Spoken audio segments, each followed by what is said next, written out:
ஒவ்வொரு ஃபங்க்ஷன்லயும் இல்ல ஒவ்வொரு திருவிழாலையும் பார்த்தீங்க அப்படின்னா இல்ல வீட்லயே வந்து பூஜை அறையில வந்துட்டு இந்த சாணம் புடிச்சு வந்து பிள்ளையாரை வந்து வச்சு அதுல வந்து வழிபடுவாங்க. அதுக்கு என்ன சார் சிறப்பம்சம்? சாணி பிள்ளையார் அப்படிங்கிற ஒவ்வொரு பிள்ளையாருக்கும் ஒவ்வொரு விதமான ஒரு மகத்துவம் இருந்துக்கிட்டு இருந்தால் கூட இந்த சாணி பிள்ளையார் சம்மந்தப்பட்ட விஷயங்களுக்கு எந்த மாதிரியான மகத்துவம் அப்படின்னு எடுத்துக்கிட்டீங்க அப்படின்னா, சாதாரணமாக ஒரு மாடு சாணம் போட்டுது அப்படின்னா அந்த சாணத்தை ரோட்டில் எடுக்காமல் ஒரு 2 நாள் விட்டீங்க அப்படின்னா அது காஞ்சு போகும்.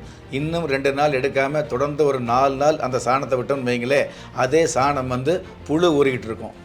ஆனால் இந்த மாடு போட்ட இதே சாணத்தை வந்து ஒரு கைப்பிடி எடுத்து பிள்ளையாரை பிடிச்சி வச்சுட்டீங்கன்னு வைங்களே,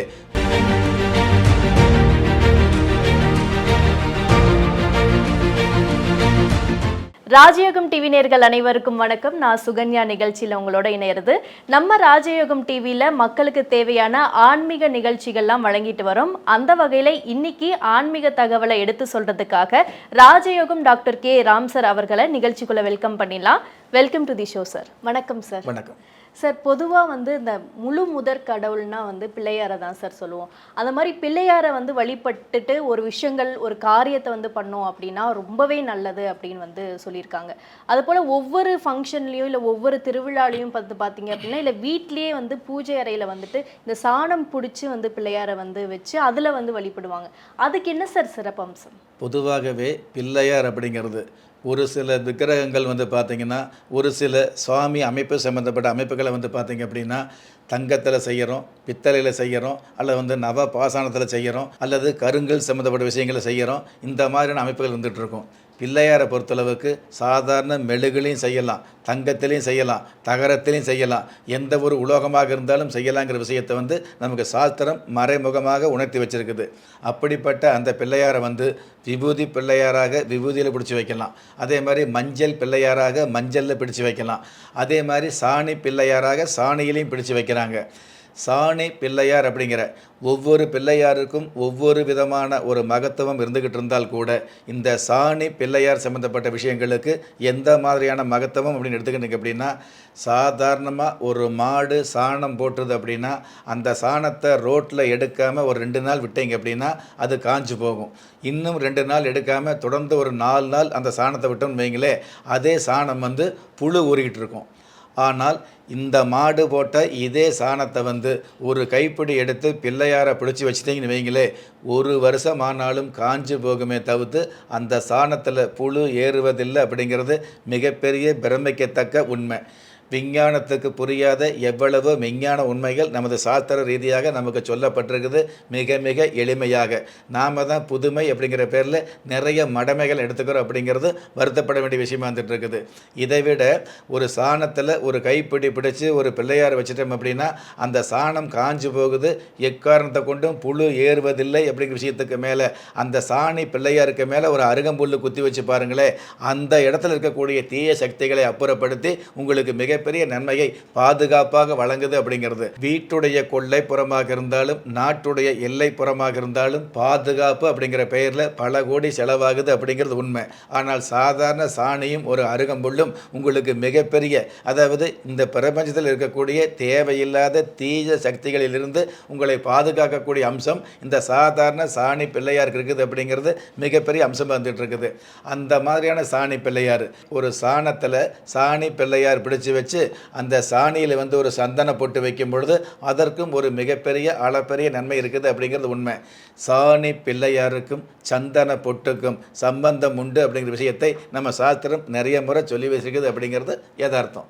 நாள் முழுவதும் நன்மை தரும் நவதேவதா பூஜை, நல்ல வாய்ப்புகளை வாரி வழங்கும் நட்சத்திரா பூஜை, வியாபார வெற்றி தரும் தனதானிய பூஜை, வீடு வாகன யோகம் தரும் விருட்ச பூஜை, பணவரவை அதிகரிக்கும் தனதேவத பூஜை, தனவரவை தேடி தரும் தர்ம தேவதா பூஜை, விதியை விட வலிமையான திதி பூஜை, குபேர சம்பத்து தரு குலதேவத பூஜை, ஐஸ்வர்ய யோகம் தரும் அக்ஷய பூஜை, அதிர்ஷ்டத்தை அள்ளி தரும் அஷ்டலக்ஷ்மி பூஜை, ஆபரண சேர்க்கை தரும் ஸ்வர்ண பூஜை, பிரம்மஹத்தி தோஷம் நீக்கும் பிதுர் பூஜை. ராகு கேது தோஷம் நீங்கும் காளி பூஜை. பூர்வ ஜென்ம பாவம் போக்கும் புஷ்ப பூஜை. புத்திர தோஷம் நீக்கும் சத்ரு பூஜை. செவ்வாய் தோஷம் போக்கும் அங்காரக பூஜை. நாக தோஷம் போக்கும் சர்ப பூஜை. ஏறுமுகம் காண ஆறுமுகம் பூஜை. கஷ்டங்களை போக்கும் அஷ்டமி பூஜை. நல்லாசி பெருகும் நவமி பூஜை. ஆன்றோர் ஆசி தரும் அமாவாசை பூஜை. பாவங்களை போக்கும் பௌர்ணமி பூஜை. பிணிகளை வெல்லும் பிரதமை பூஜை. சலனம் போக்கும் சந்திராஷ்டம பூஜை. பிரச்சனை தீர்க்கும்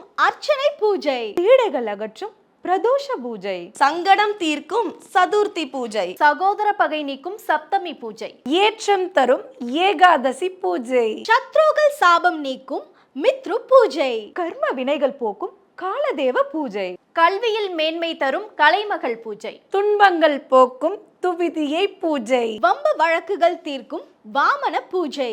பஞ்சபூத பாக்கியம் தரும் பஞ்சமி பூஜை. 16 செல்வம் தரும் பண தேவதா பூஜை. மணப்பித்து நீக்கும் மாந்திரிக பூஜை. தந்திரத்தில் வெற்றி தரும் தாந்திரிக பூஜை. தரணியில் வெற்றி தரும் தஜமகா பூஜை. வீர வீரியம் தரும் கஜமகா பூஜை. குதர்க்கங்களை வெல்லும் குருதி பூஜை. அச்சத்தை வெல்லும் உச்சிகால பூஜை. பிறப்பிற்கு சிறப்பு சேர்க்கும் பிரம்ம முகூர்த்த பூஜை. சிக்கல்களை தீர்த்து வைக்கும் சித்தி புத்தி பூஜை. அண்டத்தில் காத்தருளும் ஆருத்ரா பூஜை. அவமானம் விலகி வெகுமானம் கிடைக்க ஆதித்ய பூஜை. அனைத்து வகையிலும் வெற்றிகள் கிடைக்க அதியோக பூஜை. சார், இந்த சாணி பிள்ளையாருக்கு பின்னாடி இவ்வளோ பெரிய விஷயம்லாம் இருக்கா? விஞ்ஞான ரீதியாகவும் சரி, மெய்ஞான ரீதியாகவும் சரி, இவ்வளோ சிறப்பம்சங்கள் இருக்கா அப்படிங்கிறது ஆச்சரியப்படக்கூடிய விஷயம். இன்னும் குறிப்பாக ஒரு தகவலை சொன்னீங்க, அந்த சாணி பிள்ளையார் வந்து பிடிச்சு வச்சோம்னா புழுவே வந்து பிடிக்காது. அதை நானும் நோட் பண்ணியிருக்கேன். அதை கரெக்டாக வந்து நீங்கள் சொன்னீங்க சார். இவ்வளோ சிறப்பம்சம் வந்துட்டு இந்த சாணி பிள்ளையாருக்கு இருக்குன்னு நீங்கள் சொல்லி தான் சார் தெரிஞ்சுக்கிட்டேன். இதே போல் வந்துட்டு நம்ம குலதெய்வ விருட்சத்திலையும் இதுவரைக்கும் சொல்லிடாத தகவல்லாம் வந்துட்டு இருக்கா? அதாவது குலதெய்வ விருட்சம் அப்படிங்கிற இந்த ஆன்மீக பொக்கிஷத்தில் அளப்பரிய சிறப்புகள் இருக்குது அப்படிங்கிறது ஆன்மீக உண்மை. அந்த மாதிரியான இந்த குலதெய்வ விருட்சத்தை பற்றி நம்ம நிறைய முறை சொல்லிக்கிட்டு இருந்தாலும் சொல்ல முடியாத விஷயங்கள் நிறைய இருந்துகிட்டு இருக்குது அப்படிங்கிறது உண்மை. அந்த மாதிரி இந்த குலதெய்வ விருட்சத்தை பற்றி இதுவரைக்கும் சொல்லாதவன்னு எடுத்துக்கிட்டிங்க அப்படின்னா, அதாவது இந்த குலதெய்வ விருட்சத்தில் வந்து நிறைய பூஜை புனஸ்காரங்கள், மந்திர ஒளிகள், தெய்வ சூட்சும குறியீடுகள், இந்த மாதிரி நிறைய விஷயங்கள் இருந்துகிட்டு இருந்தால் கூட, அதாவது வழிபாடு அப்படிங்கிறது ஒரு நாள் வழிபாடு இருக்குது, அதே மாதிரி வாரத்தில் 7 நாள் வழிபாடு இருக்குது, அதே மாதிரி மாதத்தில் 30 நாள் வழிபாடு, அதாவது தின தேவதைன்னு இருக்குது, வார தேவதை இருந்துகிட்டு இருக்குது, நாளிகை தேவதை இருக்குது, வினாளிகை தேவதை இருந்துகிட்டு இருக்குது, வார தேவதைக்கு மேலே மாத தேவதை இருந்துகிட்டு இருக்குது, மாத தேவதைக்கு மேலே வருட தேவதைகள் இருந்துகிட்டு இருக்குது. இந்த அத்துணை தேவதைகளினுடைய ஆசீர்வாதங்களை உள்ளடக்கிய மிகப்பெரிய அம்சம் இந்த குலதெய்வ விருட்சம் அப்படிங்கிறத நம்ம உறுதியை எடுத்துக்கலாம். இந்த வருஷம் கோயிலுக்கு போனோம், இந்த நல்லது நடந்தது அப்படின்னா அடுத்த வருஷம் அப்படிங்கும் பொழுது உங்களுக்கு வந்து வருடம் மாறுது. அதுக்கப்புறம் அந்த வருஷனுடைய பெயர், தமிழ் வருஷத்தில் வந்து பெயர் மாறுது.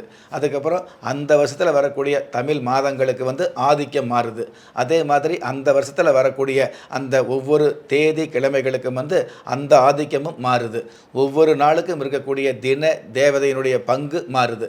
இந்த மாறுதலுக்கு உட்பட்ட அத்தனை விஷயங்களையும் உள்ளடக்கி அந்தந்த வருடங்களுக்கான மந்திர சூட்சுமங்களை பயன்படுத்தி உருவாக்கப்பட்ட தெய்வ பிரசன்ன சாஸ்திரப்படி உருவாக்கப்பட்டது தான் இந்த குல தெய்வ விருட்சம். சார், இந்த சாணி பிள்ளையாருக்கு பின்னாடி இவ்வளோ பெரிய தகவல்லாம் இருக்கா அப்படின்னு சொல்லிட்டு நீங்கள் சொல்லி தெரிஞ்சுக்கிட்டோம். ரொம்ப வியப்பாக இருந்துச்சு சார். அதே போல் இந்த குலதெய்வ விருட்சத்தில் வந்துட்டு சொல்லிராத தகவல்லாம் வந்துட்டு இன்னைக்கு வந்து மக்களுக்காக வந்து சொன்னீங்க சார். நிகழ்ச்சிக்கு வந்ததுக்கு ரொம்பவே நன்றி. நன்றி. நம்ம ராஜயோகம் டிவியில் ஆன்மீக சம்பந்தப்பட்ட நிறைய நிகழ்ச்சிகள் ஒளிபரப்பாயிட்டு இருக்கு. இந்த நிகழ்ச்சிகள்லாம் நீங்கள் உடனுக்குடன் பார்க்கணும் அப்படின்னு ஆசைப்பட்டீங்கன்னா நம்ம ராஜயோகம் டிவியை சப்ஸ்கிரைப் பண்ணுங்க, ஷேர் பண்ணுங்க. கண்டிப்பாக அந்த பெல் பட்டனை ப்ரெஸ் பண்ண மறந்துடாதீங்க. திறமை இருந்தும் வறுமையில் வாடுகிறீர்களா? விதியை நொந்து விரக்தியில் இருக்கிறீர்களா? முயற்சிகள் செய்தும் முன்னேற்றம் கிடைக்கவில்லையா? களஸ்திரம் அமையாமல் கவலைப்படுகிறீர்களா? தாய்மையடையாமல் தவித்து நிற்கிறீர்களா? நவரத்தினம் போட்டும் நன்மைகள் கிடைக்கவில்லையா? பெயர் மாற்றம் செய்தும் பிரயோஜனம் இல்லையா? எந்திரத்தை நம்பி மந்திரத்தை சொல்லியும் மாற்றம் கிடைக்கவில்லையா? எண்கணிதத்தை நம்பி எழுத்தை மாற்றியும் ஏற்றம் கிடைக்கவில்லையா? வாஸ்துவை நம்பி வாசலை மாற்றியும் வளம் காணவில்லையா? ஹோமத்தை வளர்த்து யாகத்தை செய்தும் யோகத்தை காணவில்லையா? திரும்பிய பக்கமெல்லாம் திண்டாட்டங்களையே சந்தித்த உங்களை யார் கைவிட்டாலும் ஆன்மீகம் கைவிடாது. ஆம், அண்ட நிழலுமில்லை, ஆதரிக்க யாரும் இல்லாதவர்களை குலதெய்வம் கைவிடுவதில்லை. கிள்ளிக் கிடைக்கக்கூடிய யோகங்களை அள்ளிக் கொடுக்கக்கூடிய ஆன்மீக அற்புதம் குலதெய்வ விருட்சம். திக்கற்ற யாவரும் ஒப்பற்ற பயன்பெற வாங்கி பயனடைவீர். குலதெய்வ விருட்சம். குலதெய்வ விருட்சம் குடும்பமே சுபிட்சம்.